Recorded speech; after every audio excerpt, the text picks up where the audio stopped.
Welcome back. Today I am joined by my friend Patrick Stefan, who's going to be talking about his recently published book, The Power of Resurrection, Foucault, Discipline, and Early Christian Resistance. It's a very stimulating read, and he's here to talk about Foucault, about resurrection, and about some of the insights into early Christian origins and the impact of the early Christian belief and practice of resurrection in the context of the Roman Empire. Thank you very much for joining me. Thanks, Alistair. I appreciate the invitation, and I appreciate the interest in my work. So your background is in working in Christian origins, continental philosophy, critical theory. You're visiting lecturer at RTS, and you've also got a context where you're a chaplain in the army. What originally led you to this project? And can you give a couple of sentence summary of your book? Sure, yeah. So this is a revision of my dissertation that I did at the University of Denver in the Alice School of Theology. And so I guess my short synopsis is I was interested in the ways by which the idea of resurrection became instantiated in its various material forms in the early Christian existence. But more than that, not just how ideas became kind of enfleshed or turned into material conditions, also how those shaped early Christians and power dynamics in the Roman Empire. I was at the time reading a bit of a lot of Foucault. I was working with the philosophy department out there, and I was pretty compelled by some of his thinking, especially some of his ideas on early Christianity that remained unexplored. And so I wanted to sort of move in that direction. So you've already mentioned the name Foucault, and many Christians, I think, have very negative connotations and associations with his name. For some people, he conjures up this notion of postmodernism, which is very much a bugbear for many people, along with things like cultural Marxism, critical theory. And these concepts are not necessarily clearly defined, but they're widely understood to have very negative consequences in Christian thought in the contemporary context, and to be dangerous errors that are threatening and infecting the church. Now, it seems to me you're an Orthodox Christian, and you're writing a book that's appreciatively engaging with Foucault's work. How do you justify yourself? And for those who have little knowledge of him, can you briefly introduce Foucault and some of his defining ideas? What is he really about? What is his argument? Oh, yeah, that's a good question. I would say I can defend myself because I think when ideas are good, they're good, right? Irrespective of where they're coming from. So Foucault, he died in 1984, and he was a French philosopher. His primary project was looking at sort of the historical conditions that shaped humans in their historical periods. He really kind of rose to fame in '66 with the publication of The Order of Things, which he called an archaeology of the sciences. The basic idea was that sort of all periods of time have these underlying epistemological assumptions about what makes acceptable truth. And in that work, he was dealing with scientific discourse, what makes it acceptable. And then he really rose to prominence in '75 with I think his most important work from my vantage point, which is Discipline and Punish, and then followed up very quickly with The History of Sexuality, Volume 1 in '78. And there he was trying to he took his language about what he was doing turned from an archaeology into a genealogy, and trying to understand the underlying structures to how we think as humans in the present, right? So how do we inhabit the world, and how do we understand ourselves as individuals and as subjects? And so from that, his kind of governing motif that he's well known for is theory of power. So how does power work in any given society? Now, with Discipline and Punish and History of Sexuality, you almost got this sense that what he promoted was this idea that history works in one period of time, and then it's replaced by another type of power. I'm sorry, I said power. Power works in one period of time, is replaced by another type of power, and then is replaced by another type of power as history continues. But then recently, all of his lectures have been published that he was working with during those two publications, and have really kind of brought some complexity to his understanding. The basic idea is that power is always present in any given situation, and it kind of governs our human interactions. And power doesn't work from a top-down approach, whereby somebody accumulates a lot of power and then they exert it on somebody. Rather, power works through what he calls kind of it's kind of micro power is what he calls it. It works through the various little ways that we don't even understand. We don't even pay attention to often. The ways that we interact with architecture, for example, the ways that schools are made and work, the way that the military uses drill and ritual, all of these kinds of things shape us in particular ways. And that's really what he was about, is how are we shaped in particular ways based on the historical periodizations that have led us to one point and the one that we find ourselves in currently. Yeah. So what do you think that Foucault has, the sort of negative associations that he has for many Christians today? Are these merited to any degree? How should Christians be engaging with him? Is there a way that we can read him critically but also appreciatively? I think so. Yeah. So I'll say, so the negative association is because of his strong link with postmodernity, right? And where a lot of Christians kind of see it as the boogeyman. It gets very frightening because postmodernity, let's face it, is sometimes just really hard to read. You read Derrida, he's really inaccessible, right? Foucault, by contrast, is very accessible. But anyhow, so his association, I think, with postmodernity gives him a negative perspective immediately. Also, just some of his personal life choices give him a negative connotation. I know I pastored for 7 years when I was writing this, actually. And there was a young man who was raised an evangelical, kind of an Orthodox guy, had left the faith, and he was a philosophy student at a local university. And a friend of his said, "Oh, you should go talk to this pastor who's studying Foucault." And the guy comes by, and it's, middle of the day. There was no one at the church. I was doing some study, and he sits down, and we're talking in that. And he says to me, very interesting, and I think very telling. He says, "It's fascinating to me that a pastor would choose to study a gay philosopher." Right? And that's part of the big hang up. Here's someone who has some life choices that we strongly disagree with, maybe would not even approach him. So I think there's that. But I think the most important one is people kind of relate him with the idea of relativism, particularly because he says things like he flips knowledge as power on its head and says power is knowledge, to which some people interpret that as saying something to the effect of knowledge is just created through power. That it's kind of subjective and we make it if we're powerful, which is not what he means. What he means is that the knowledge that we use and that we kind of understand is affected by the historical period that we're in and the periods that have come before us.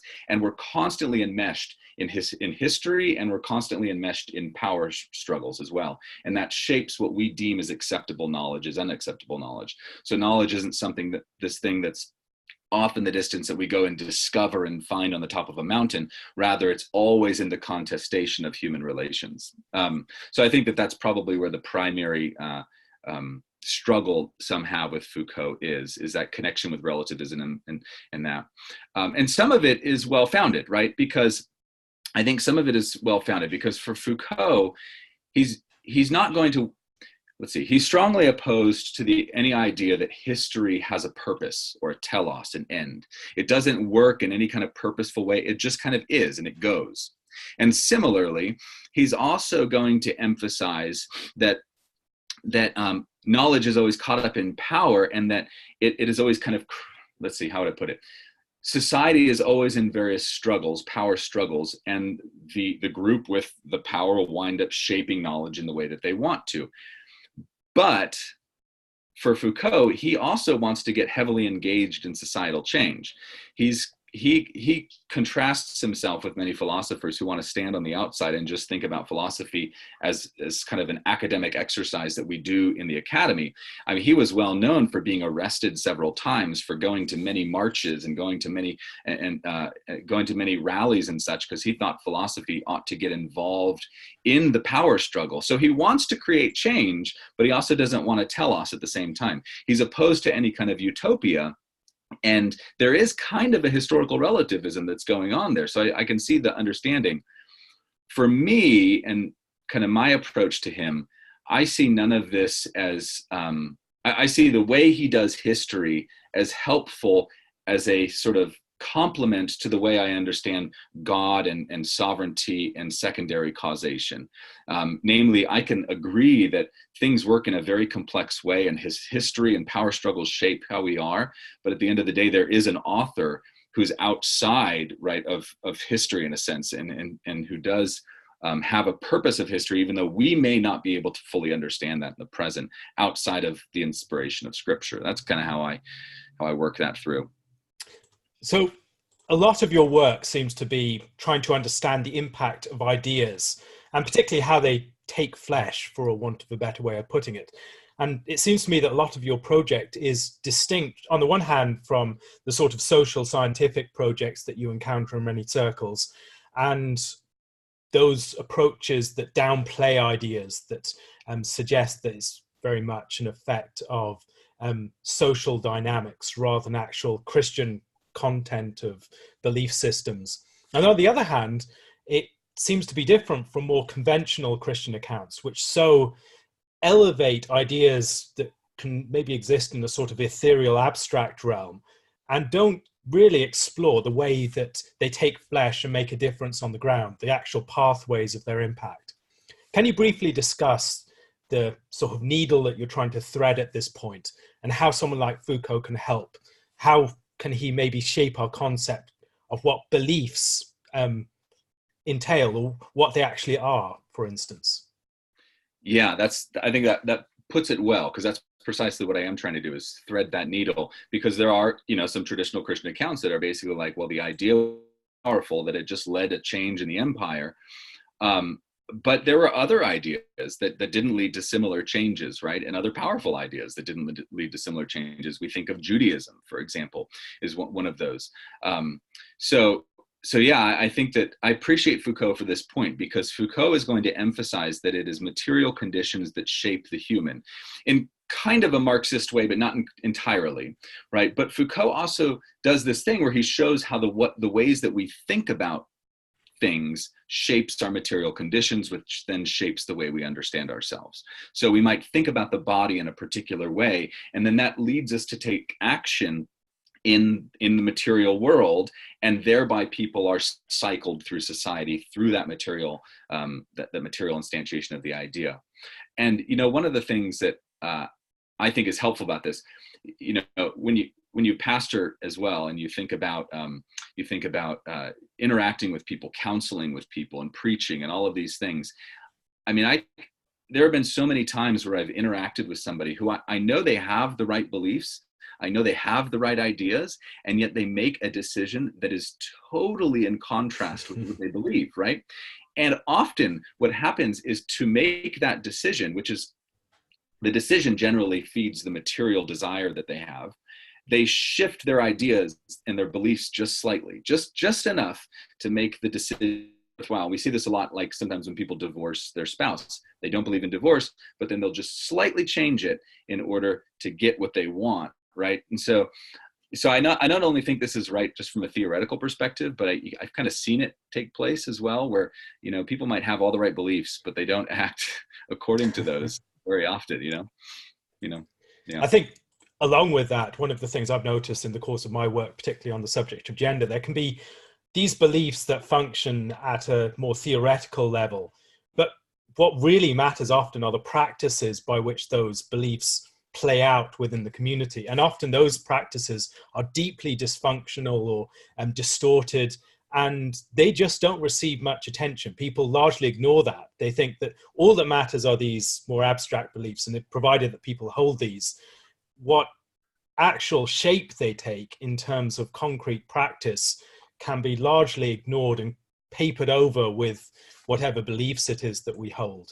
And I think what you're suggesting within your project is a very helpful way of drawing attention to that layer of connection between the belief and the practice that can so easily be ignored. Yeah, I think so. I think that's precisely kind of what I'm after in that. And I talk about this a bit in my introduction, where you read a lot of New Testament scholars, early Christian scholars, guys like White, for example, who will just say outright, and he'll repetitively say it throughout his book on the resurrection, that because the early Christians said Jesus is not Lord, or I'm sorry, Jesus is Lord, therefore Caesar was not Lord. But that's problematic when Caesar can still put you on the cross or put you in the arena or take your taxes. I mean, the idea only has so much merit, right? It only goes so far. And so what I was trying to do essentially was take that idea and say, I think that's right. But I think we also have to show how it makes it into the real world to actually shape the way they see that the early Christian individual sees himself vis-a-vis the empire. So you mentioned the empire there, and there is a broader tradition, particularly in New Testament scholarship over the last few decades, with Richard Horsley and others, and N.T. Wright has taken it up, Jesus and empire scholarship. And your work seems to relate in part to this tradition. How would you see yourself relative to that tradition? Do you see yourself as trying to advance it in a very particular way and being a member of it? Do you see yourself pushing back against it at key points? Yeah, that's a good question. I definitely see myself as indebted to it insofar as I think that there's a lot that they bring up that is right. There's just the simple reality that sometimes we forget to mention that much of the early Jesus movement was underclass, people who were not treated very well by an empire. And much of what they draw attention to as well is the Roman Empire was pretty nasty, right? It wasn't exactly this peaceful society that sought everyone's good and benefit. If you weren't at the top of the social ladder, it wasn't a great place to be. So I appreciate those two insights that they bring out. I'm also indebted insofar as I do think that there is a critique against imperial forms of governing in the Roman Empire, the way that the empire did business. But I would push back against particularly Horsley on this point and some others in that vein, that I don't think that critique was directly attributed. It was solely Roman focused.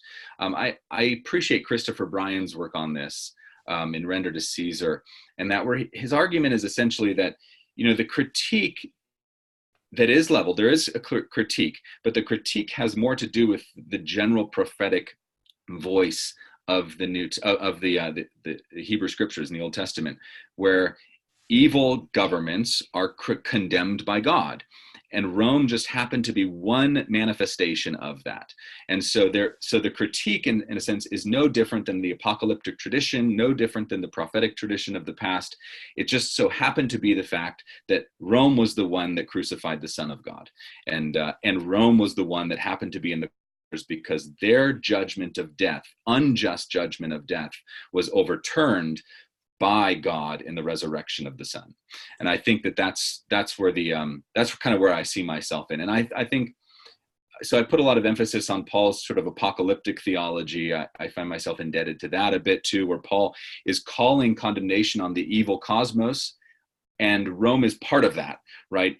But they should repent and come to the Lord, repent of their evil and their injustice, and to God and to justice. That's kind of how I see myself in that tradition. You mentioned the idea of resurrection. You don't just focus upon Christian thought more generally, but particularly hone in on the concept of resurrection as one that has an impact upon the empire and Christianity, the way that plays out. Can you say a bit more about why resurrection is such an important part of the picture for understanding the impact of the early Christian movement? Yeah, most definitely. I think a lot of times when we talk about resurrection as Christians, when Easter comes around and we're thinking resurrection, we're often thinking about things of like new life, or we're thinking about, the future and stuff like that. And we fail to realize that the ways by which we came to understand how God would bring about justice through the resurrection were in times of oppression, right? So you think about the book of Daniel in the Old Testament. You think about in the Second Temple literature, you think about the Maccabees. And you think about the circumstances that's going on during these times, where Daniel is, right? Where the Maccabees are. They're being oppressed by various governments who are treating them very badly. And the answer in both of these situations, and it continues to develop, the answer in both of these situations, both by Daniel and the Maccabees, is, if we die, God will raise us up again. And in fact, in the Maccabees, it becomes even more acute. Not only if we die, God will raise us up again, but he adds on, and he will judge you, right? Continues on until you get into the New Testament, where the idea of resurrection has significant political importance. It is God essentially saying that this person was treated unjustly, and it's God reversing that decision of death and then bringing about glory. Now, what makes Jesus's resurrection so important, and I think this is why resurrection took on so much depth of debate in the early periods, is because Jesus's resurrection was the great statement, essentially, that God has begun the process of bringing justice into the world, of bringing righteousness into the world, and by doing that, and I'm indebted to Ted Jennings on this point, there's something very important happens, right? When Jesus rises from the dead, it is in a sense God overturning the Roman death penalty, which is the highest penalty of the law. And Ted Jennings brings in this quote from Derrida, where Derrida says something to the effect of, to overturn the death penalty or to take away the death penalty is to undermine the entire legal system. And I think, there's, in a sense, that's what's happening there, where God is establishing his kingdom through the resurrection over the unjust penalty of Rome and challenging the power of Rome in a kind of a backwards way. Is kind of how I articulate that. Could you say a bit more about how we move from the fact and the idea of resurrection to very concrete social impact and some of the specific ways that you identify within the book in how this actually occurred? Yeah, it's so one of the things, let me kind of point, one of the things that drew my attention to this was, as I was reading Foucault and kind of thinking about my project and that, I kept noticing resurrection pop up at these various important points. And it comes to really dominate early Christian discourse. If you're just reading for resurrection, you find it all over the place. There are entire treatises about what the resurrection is, what it looked like, was matter involved, what about people who are eaten, what about people who are burned, all of this kind of stuff. So it becomes very important in the discourse of early Christianity. But more than that, it on life in the sacraments, right? Where baptism is strongly associated with resurrection in the western side of the empire. If you go up more to north, to east and North Syria, you find it associated more with birth rather than entombment. So there's a little bit of a different, but it also takes on importance in the Eucharist, in the giving of the Lord's Supper, and so on and so forth. So what I basically is I started to look at all the ways that resurrection finds itself taking root in the early Christian movement. And there are several that I found important. Number one, I have a chapter on resurrection in what I call the theological imagination. Christians began to produce these various texts, and we call them, kind of deuterocanonicals, or we call them, not canonicals, apocryphals, whatever we want to call them, in these various acts and gospels and so on and so forth that were not deemed canonical, and many of which were deemed heretical as people started to look at them and develop them. But people became intensely concerned with what the resurrection of Jesus looked like in the here and now, right? So how would Jesus interact with somebody if we were to meet him in the streets? So that's kind of one way in developing the imagination. And these things, there seems to be evidence that they were read pretty widely, and then eventually, as clergy found out what was in them, they're like, yes, stop reading those, kind of a thing. So people were reading them, and I have a little a footnote in my book as I'm dealing with that. I say something to the effect of, I think it's often the case that parishioners are reading things that if the clergy found out they would prefer them not be reading those things. The left behind books of the first few centuries. Yeah, right. I mean, how many women's Bible studies had the shack? They're reading the shack. I'm sure pastors are like, no, don't read that. I think it's very similar in the early movement.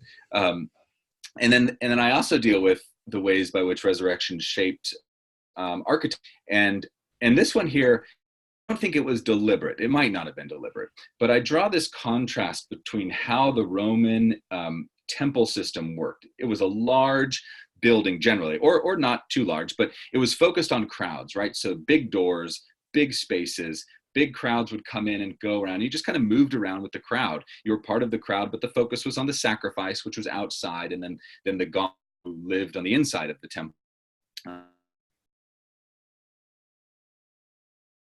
By contrast, when we start early Christian architecture, most notably in Dura Europos, Christian architecture they just left walls up. It was partitioned in ways that was unique. So catechumens would sit in a different room. They wouldn't even sit in the room with the Eucharist, right, until they individually went through the baptismal thing, and then they kind of walked this individualizing path with the purpose of getting to the Lord's Supper. And the Lord's Supper was often understood as being kind of delivered through the resurrected Christ, right? So the proximity of connecting with the resurrected Christ was demarcated by partitions and boundaries and doorways. And, I don't think we can know whether this was deliberate or whether it was just because they didn't have the resources, right? Which that might have been the case, actually, because it seems to be the case they didn't have a lot of money. But either way, whichever was the case, even if it was accidental, they still interpreted those partitions and those doorways as sort of an individualizing path by which one would eventually make it to receiving the supper from the resurrected Christ through the bishop. So that kind of in architecture, and I pull that out a little bit more. I also deal with burial practices. There's this kind of fascinating literature on how Christians who went into the Colosseum, they were killed right at noonday. So the games were basically always governed over by the editor of the games, which was Caesar or his stand-in. And it happened in three times. You had the beginning games, which was fighting against the animals, which demonstrated Caesar's power over the earth. And then you had the noonday games, which was basically just a slaughter of criminals. And people write about during the noonday games, this is a time where the most bloodthirsty stick around. Everyone else goes to lunch, right? And it's just this brutal killing where no one can receive honor during this time. And then eventually you get to the gladiator games, where you can receive honor and you can get clemency from the governor or from the editor of the games, and so on and so forth. Christians were always killed in the noonday during the slaughter, where Caesar demonstrated his power over law.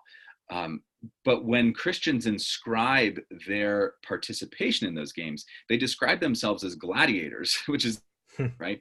And they always say that they are participating in the games under a different editor, Caesar. So they're earning honor. They're kind of reclaiming honor. And the reason why is because they believe that at the end of the days, they will sit back and they will watch a far greater spectacle when God brings justice. And that will happen in the resurrection. So then after they're killed, you have the early Christian movement caring for the bodies of fallen Christians in ways that no criminal was cared for. They were buried, and when they were described in burial, they were described as merely being asleep, awaiting to be awoken in the resurrection of the dead. And they desired to be in close proximity to the martyrs and all of this stuff.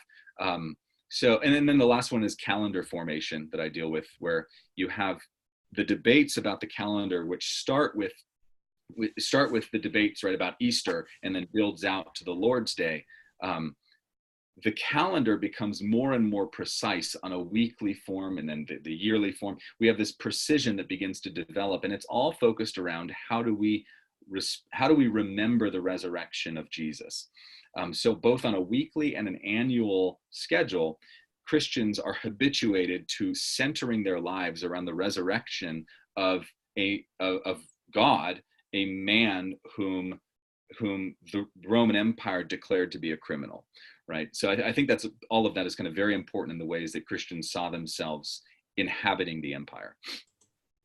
Perhaps one of the things I found particularly stimulating about that sort of treatment is the way it takes something that has often been treated as a matter of historical curiosity and maybe a more the interest of some niche historian, and it presents it very much as integral to the impact of fundamental Christian beliefs. So whether it's discussion of things such as church architecture or burial practices, baptismal rites, things like calendar formation, these are not things that are merely historical incidents that are of little significance beyond that for a historian. These are the ways in which the rubber of resurrection hits the road of Christian understanding and practice.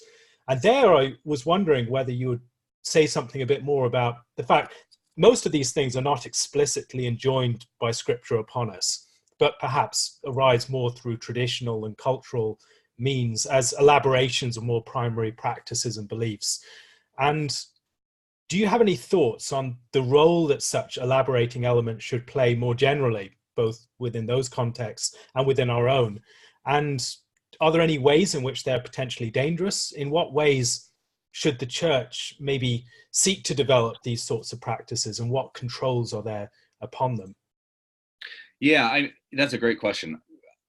From my own kind of principles and my confessional stance, I believe, I'm a regular principle kind of guy. I believe that Scripture we do things, but you're absolutely right. A lot of these things kind of develop because Scripture sometimes is not, doesn't say much about what your building ought to look like, but let's take that example, I think that's a helpful one. People have drawn attention to the ways by which our church architecture is shaped by and shapes our understanding of God and the divine, right? A church architecture might emphasize more transcendence or more immanence and so on. One of the things I think my work does, if you look at it from this perspective, is it kind of flips that question on its head and asks the secondary question, well, what about how these architectural forms shape our understanding of ourselves and who we are, how we exist in God's world?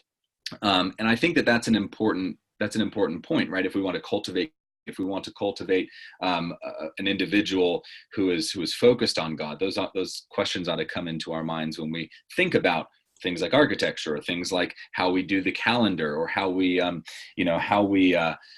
structure liturgy. Liturgy is another part I deal with in there, early Christian liturgy, and how that differed around the empire and how it all sort of started to funnel into the resurrection. But just kind of, I think it's important to realize that it's not only as if our practices are just a reflection of our theology, they're also shaping to us. They make us think about the world in particular ways and kind of encounter the world in particular ways. And I think that's something that ought to be, some attention ought to be given to. Could you maybe say something more about how Christian society that was formed by these sorts of practices differed from society as ordered by Caesar? Yeah. So what my argument is, in essence, is that Roman society was governed. I'm going to go back into Foucault for just a second. Roman society was governed by what Foucault calls sovereign power. And sovereign power is basically the way we kind of live in this apparatus of power is that there is a sovereign, a king, and he exacts his power based on restoring his honor. So if there's a crime in the empire, the king must the crime is ultimately against the king, and the king must restore his honor, and he does so through the executioner or the torturer. And the torture has to be basically 1,000 deaths, because the king has to show how much more powerful he is. And so we live with this sort of, it's a fear of embodied punishment. So I don't do something because I fear being whipped or beaten or crucified or whatever the case might be. Now, Foucault says that in the 18th century, there's a shift that takes place to disciplinary power. And disciplinary power is, namely, we're no longer afraid of being beaten or flogged or crucified. We don't not speed because we're afraid that the police will pull us over and beat us. Rather, we self-discipline internally because we fear that we may be being watched at any time. And there are various mechanisms that make us live this way. Similarly, there are mechanisms that make sovereign power work the way sovereign power does. So what my essential argument is that the world in Rome was governed by sovereign power, where everyone was essentially afraid of the Caesar. But what what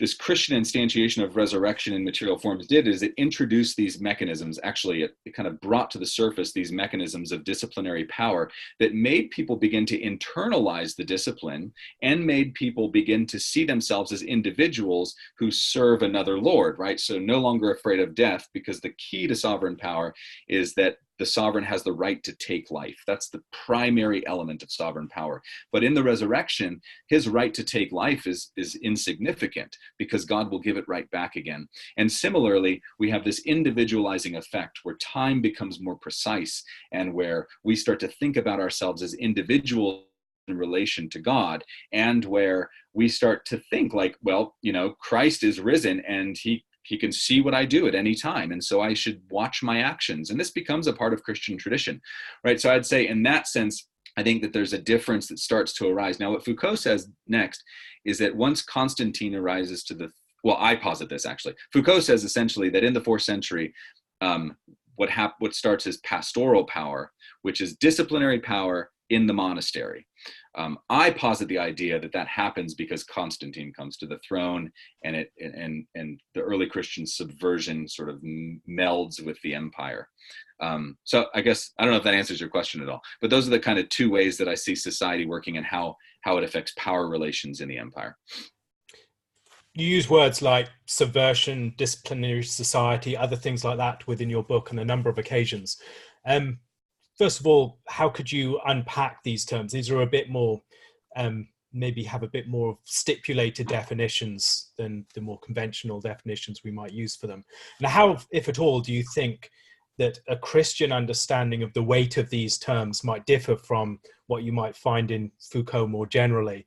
And how do you think we can draw upon these concepts as they appear within Foucault, but also distinguish, for instance, what discipline means within a Christian understanding from that within the disciplinary societies of the Panopticon or something like that? Oh, yeah, that's a great question. So by subversion, I simply mean kind of the active replacement of one set of ideals and values with another set of ideals and values, right? The challenge of a governing or a dominant mode of thinking about the world. That's simply all I mean by subversion. Subverting what Rome said was reality, with a Christian ideal and a Christian ethic. And I think that this is Foucault would say this is always taking place, right? There's always points of resistance. Foucault says wherever you find power, you will find resistance to that power. So that's all I mean by subversion. But Foucault also says that a revolution or a true subversion can take place when there are multiple cleavages or multiple points of resistance that take place attacking one sort of thing. What I try to outline. By disciplinary society, I am really leaning on and kind of extrapolating on Foucault's idea of what a disciplinary society is. And that's essentially the society that is governed by disciplinary power. That is power that works on the soul, works on the inside, not on the body per se. And it sees one person as part of a larger body. And so the social body comes to govern itself by means of kind of sort of casting out those who are abnormal and those who are normal, creating a set of abnormality and normality. So the ways that we maintain normality is to create this impression that we might be always being watched. And you think about it. I mean, you have somebody who's standing on a corner, and it's raining outside, and they're not crossing the street because there are, orange lights that make up a hand on the other side, and they're still deciding not to cross the street. Why are they determining not to do that? Nobody's around, nobody's going to see them, but they've internalized the discipline to act in society the way that society wants them to act. So that's kind of what Foucault means by a disciplinary society. I think that there is obviously helpful elements to discipline. I think it's part of the Christian tradition for a reason. In fact, and let me go back on this, the guiding question that made me start was this. I was reading Krister Stendhal's article on the introspective conscience of the West.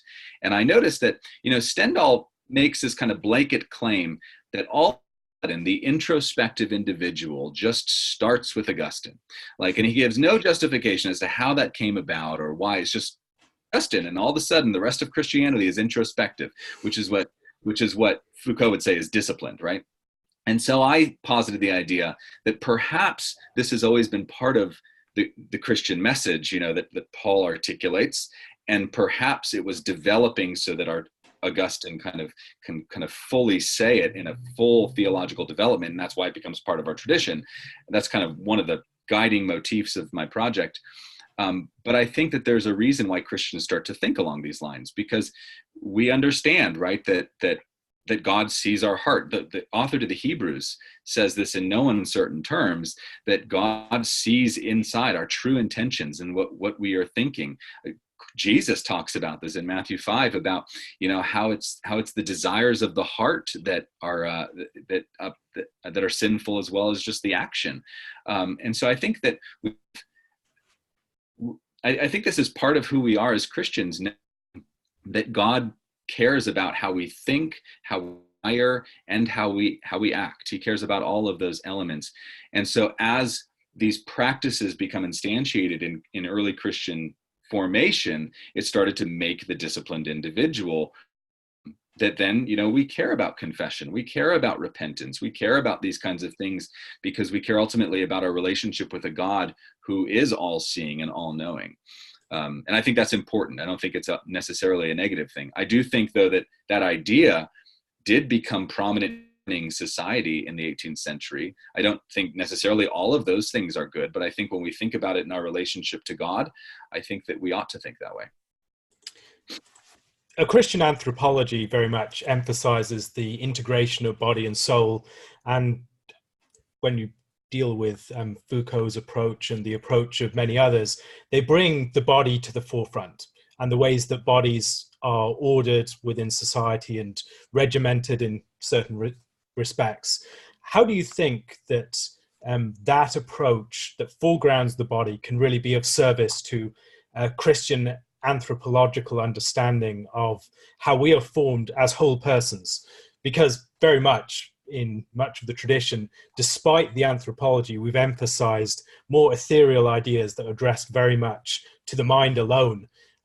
How does that give us a broader understanding of how the whole being of the human being is addressed by God's truth? Yeah, that's a good question. In fact, Foucault, when he gets into the discussion of disciplinary power, starts to talk a lot about the soul, though he doesn't mean the soul that we generally mean in kind of a metaphysical sense, right? Foucault's talking about the inner self, and he says that the inner self is created through disciplinary practices. So Foucault starts, in fact, that's actually one of the projects I want to work on next, is understanding fully what Foucault means by the soul, because there's nothing that deals with it right now. But yeah, the soul becomes important insofar as the body shapes the soul's discipline. And what I think is helpful about that, if we think about it from sort of a Christian theology perspective, is to understand that the ways that we treat our bodies and the ways that we habituate bodies shapes the ways that we act. And this is why I think kind of the Christian kind of tradition of habit and of disciplines are important, that we find in like Augustine, for example. The habits that we implement in our bodies shape our internal desires for God, our soul's desire for God. And we even see this from a very practical level, right? When somebody is in writhing pain in their body, it affects their soul's disposition. It affects who they are, and it affects and how they feel. And I think just having kind of sensitivity to that is important.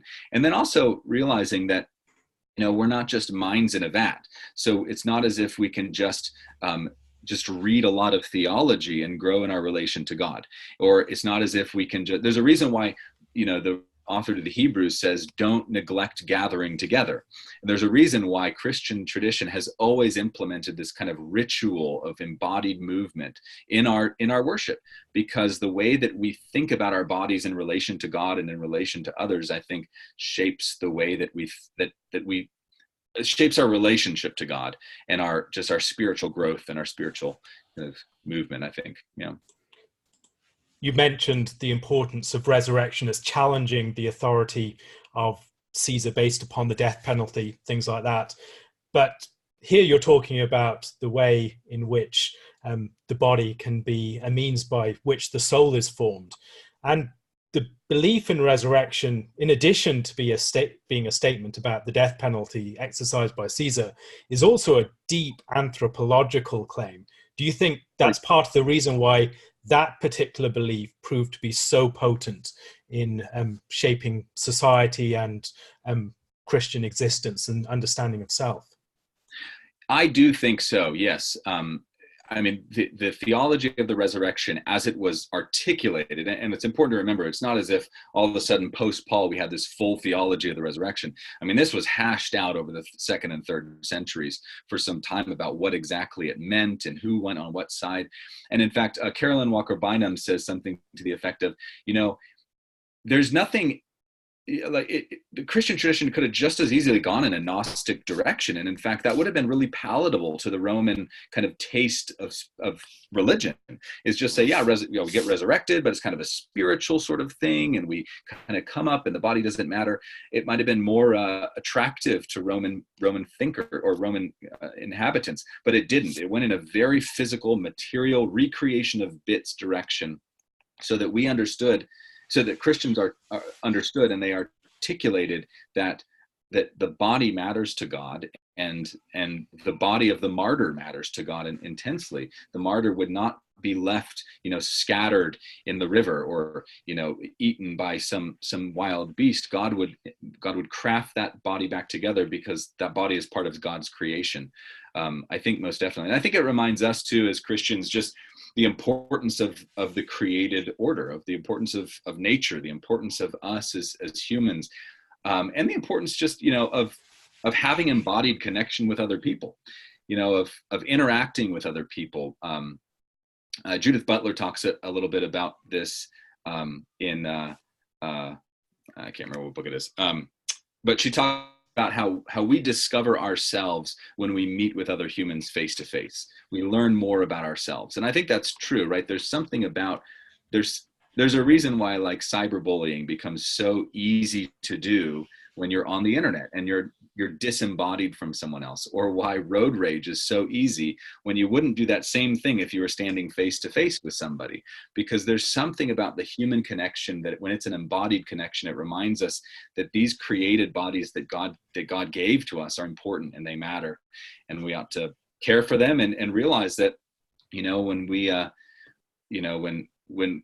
when Christ returns and dead rise, this is where we'll be. We'll have our bodies, and because God loves us. And I also think it's important too to just really emphasize the importance of focusing on the resurrection of the body in Christian funerary practices, and emphasizing it's not just a remembrance, right? It's not just a memorial of life. That's not what we do as Christians. When we have a funeral, we lament the loss of life and the pain of of the fall and death, but we hope, because this body will rise from the dead one day, because it's just going to sleep, and soon enough it will be woken. And that will happen when Christ comes and kind of rings the alarm, so to speak.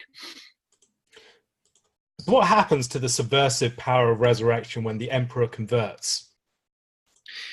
So, well, I think in a sense, right, it kind of works, right? Christianity becomes the dominant religion in the empire. It begins to receive funds. It takes over the empire. The disciplinary practices, though, I think move into the monastic period. That's what I would argue. And then one day I'd like to write something that moves more in this direction too.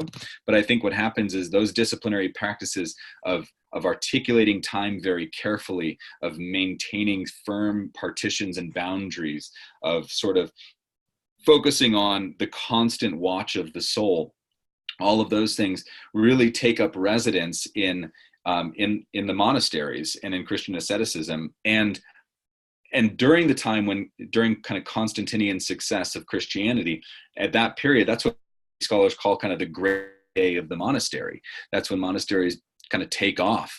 And then Foucault would say that's where the disciplinary practices sort of ferment, so to speak, and then they become instantiated in the modern prison and the modern military. This is 18th century, and then that becomes modern disciplinary society.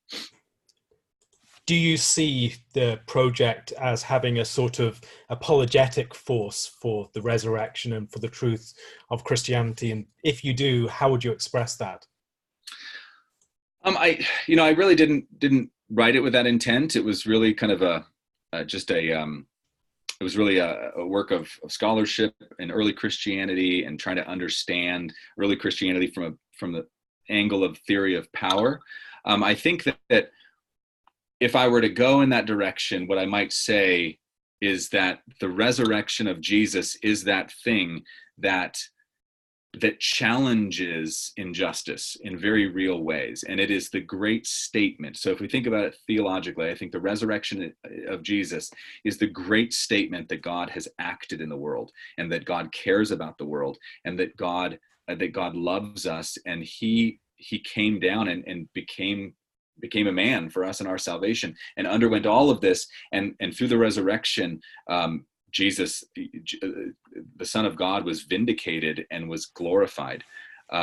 So I think from that element, from kind of a theological perspective, I guess I could go in that direction. But really, from the way I did scholarship and the way I kind of did history there, it didn't have any apologetic interest in mind in that. Just in conclusion, we're going through very significant changes in the material form of Christian practice, with the development of new audio-visual media, the movement to social media, things like digital Bibles and texts, and just the ways that we're reordering Christian practice around things like the car, around the development of different sorts of music traditions.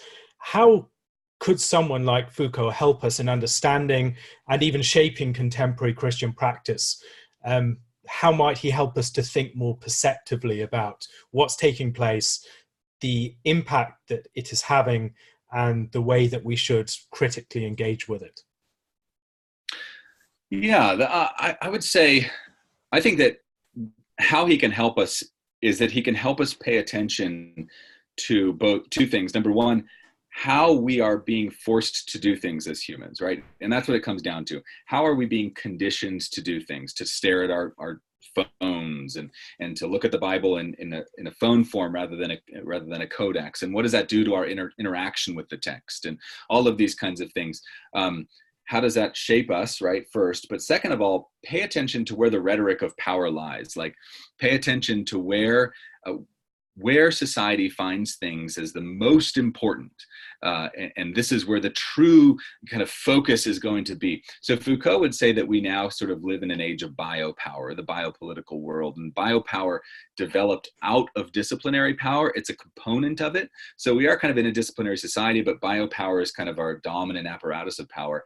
And biopower, in contrast to disciplinary power, which is about disciplining the soul, and in contrast to sovereign power, which is about taking life, biopower is about preserving life or giving life. So the things that become most important now is we're talking about power over the species or power over the population rather than a given social body. So the things that it's fascinating to me as I watch discourse take place about, say, like climate change, for example. Climate change rhetoric, just listen to the rhetoric of climate change. For example, Greta Thunberg and the way that she talked about whole populations being decimated, where you might sit back and you're like, well, maybe not. I mean, it's a significant problem, right? But the rhetoric works because it is so focused on the power of preserving life.